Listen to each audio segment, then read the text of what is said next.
All right, so let's say that you are new to a shop vac that can take vacuum bags and you're kind of curious, well, how do we get those installed? How we got to this point is our old shop vac that we got about 20 years ago does not take bags. Kind of disappointed on that. So this is the new Ridgid 9-gallon. And what we're gonna do is we're gonna open this up. I just got the new bag put in, but I'm gonna show you how you do it. It's actually pretty easy. So you pull this off.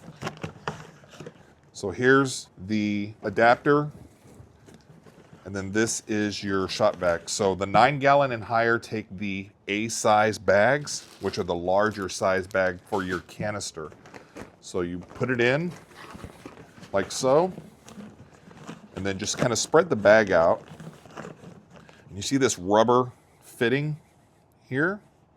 So that's gonna go up over. You're gonna push through. There's a little cardboard circular piece. You're gonna push that through, open things up, okay?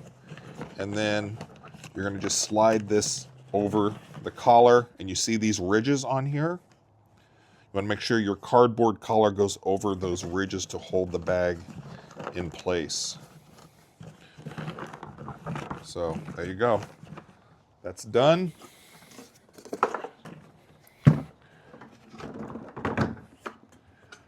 Top goes on